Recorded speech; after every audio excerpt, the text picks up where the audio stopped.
सोचिए, किसी भी बिजनेस की असली ताकत क्या होती है? उसका प्रोडक्ट, उसकी टेक्नोलॉजी या फिर उसकी मार्केटिंग स्ट्रैटेजी। ज्यादातर हमारा ध्यान इन्हीं चीजों पर जाता है, पर असली गेम चेंजर तो कहीं और, पर्दे के पीछे काम करता है। जी हाँ, हम बात करने वाले हैं ह्यूमन रिसोर्स की। आज हम यही समझेंगे कि कैसे एचआर सिर्फ एक एडमिनिस्ट्रेटिव डिपार्टमेंट नहीं है, बल्कि किसी भी कंपनी का वो सीक्रेट वेपन है जो उसे मार्केट में सबसे आगे खड़ा कर सकता है। 100 साल से भी पहले ओलिवर शेल्डन ने ये गहरी बात कही थी। सोचिए, 100 साल पहले, कि कोई भी इंडस्ट्री सिर्फ मशीनों का ढेर नहीं, बल्कि इंसानों का एक समूह है। और आज एआई और ऑटोमेशन के इस दौर में ये बात पहले से कहीं ज्यादा सच लगती है, क्योंकि किसी भी बिजनेस का दिल उसकी मशीनें नहीं होती, बल्कि वो लोग होते हैं जो उसे चलाते हैं।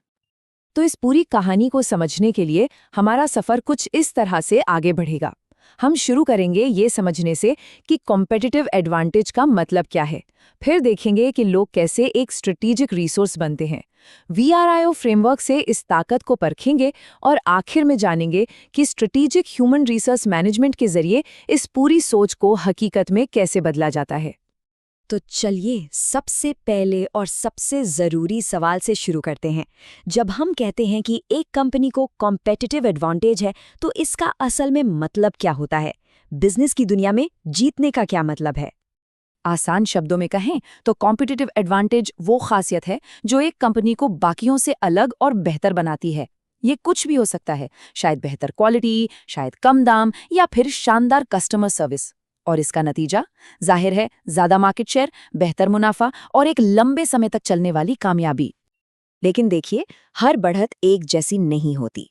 एक होती है अस्थायी बढ़त, मतलब टेम्पररी एडवांटेज। ये ना रेत के महल की तरह होती है, जैसे कोई डिस्काउंट ऑफर या नया फीचर जिसे देखकर कॉम्पिटिटर तुरंत कॉपी कर लेते हैं और आपका महल ढह जाता है। और दूसरी होती है स्थायी बढ़त, सस्टेन्ड एडवांटेज।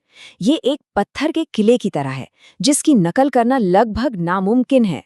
जैसे किसी कंपनी का अनोखा कल्चर। असली लक्ष्य यही किला बनाना है। और सवाल ये है कि वो पत्थर का किला बनता कैसे है? जवाब है, लोगों से। आज के दौर में जब टेक्नोलॉजी और बिजनेस मॉडल बहुत आसानी से कॉपी हो जाते हैं, तब किसी भी कंपनी की एकमात्र और सबसे अनोखी संपत्ति होते हैं उसके लोग। यही वो अल्टीमेट डिफरेंशिएटर है। बिजनेस की भाषा में इसे ह्यूमन कैपिटल कहते हैं। पर ये सिर्फ कर्मचारियों की हेडकाउंट नहीं है। नहीं, ये है उनके ज्ञान, उनके अनुभव, उनकी क्रिएटिविटी और उनकी कमिटमेंट की कुल आर्थिक कीमत। ये एक ऐसी संपत्ति है जो इस्तेमाल करने से घटती नहीं, बल्कि बढ़ती है।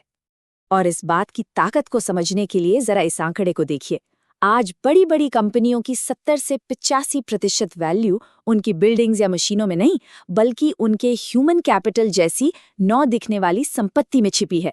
ये एक जबरदस्त बदलाव है, जो दिखाता है कि आज का खेल दिमाग का है, सिर्फ मशीनों का नहीं। तो ह्यूमन कैपिटल ही वो मजबूत किला क्यों है? पहली बात तो ये कि नए आइडियाज इंसानी दिमाग से आते हैं, मशीनों से नहीं, है ना? दूसरी बात, बाजार के बदलने पर इंसान सीखकर खुद को ढाल सकते हैं। एक बेहतरीन टीम की केमिस्ट्री और कल्चर को कोई दूसरा कॉपी नहीं कर सकता। और सबसे जरूरी, दुनिया की सबसे अच्छी स्ट्रैटेजी भी कागज पर ही रह जाती है, अगर उसे लागू करने वाले काबिल लोग ना हो।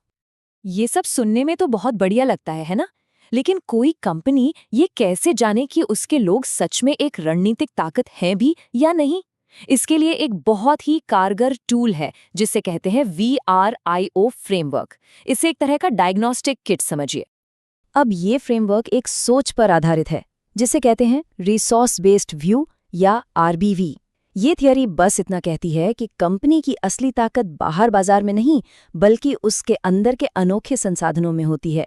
बिल्कुल एक पेड़ की जड़ों की तरह, जो बाहर से दिखती नहीं, पर पेड़ को मजबूती वही देती हैं। और ह्यूमन कैपिटल तो सबसे गहरी जड़ है।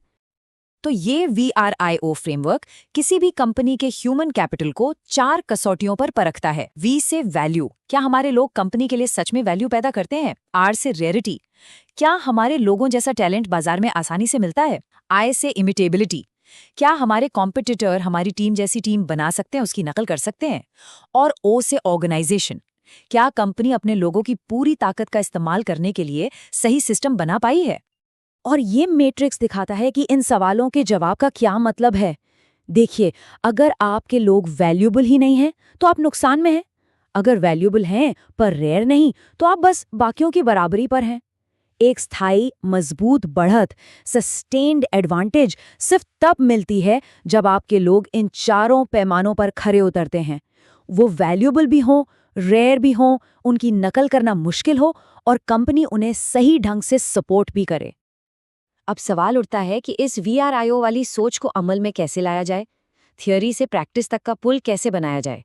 इसका जवाब है स्ट्रेटेजिक ह्यूमन रिसोर्स मैनेजमेंट यानी SHRM। ये वो इंजीनियरिंग प्लान है जिससे वो मजबूत किला बनाया जाता है।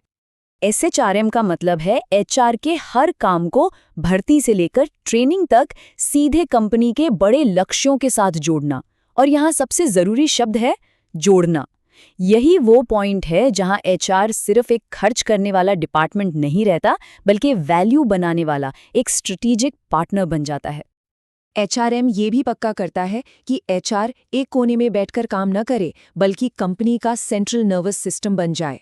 सोचिए, प्रोडक्शन को सही टेक्नीशियन चाहिए, मार्केटिंग को एक जोशीली सेल्स टीम चाहिए, फाइनेंस को बजट प्लान करना है। इन सबके तार HR से ही जुड़े हैं। HR ही पूरे संगठन को एक साथ बुनकर एक मजबूत ताकत बनाता है। इसे कुछ असली उदाहरणों से समझते हैं। गूगल को देखिए, उनका मकसद है इनोवेशन में सबसे आगे रहना, इसलिए उनकी हायरिंग प्रोसेस दुनिया के सबसे स्मार्ट लोगों को ढूंढने के लिए बनी है। या फिर साउथवेस्ट एयरलाइंस, उन्हें कम दाम पर अच्छी सर्विस देनी है, इसलिए वो ऐसे लोगों को हायर करते हैं जो मजेदार और टीम प्लेयर हों। ये सब अपनी बिजनेस स्ट्रैटेजी को HR स्ट्रैटेजी से जोड़ने के बेहतरीन उदाहरण हैं। तो इस पूरी चर्चा का सार क्या है? यही कि टेक्नोलॉजी, पैसा और प्रोडक्ट सब कुछ कॉपी किया जा सकता है, आज नहीं तो कल हो ही जाएगा। लेकिन एक खास मकसद के साथ बनाई गई एक टीम, एक अनोखा कल्चर, उसकी नकल करना नामुमकिन है। ये पजल के उन टुकड़ों की तरह हैं जिन्हें कोई और खरीद तो सकता है, लेकिन उन्हें जोड़कर आपकी जैसी तस्वीर कभी नहीं बना सकता। और अंत में ये सवाल हमें उस असली रहस्य के और करीब ले जाता है। आखिर किसी कंपनी के कल्चर की नकल करना इतना मुश्किल क्यों होता है? इस एक सवाल का जवाब ही शायद अच्छी कंपनियों को महान कंपनियों से अलग करता है।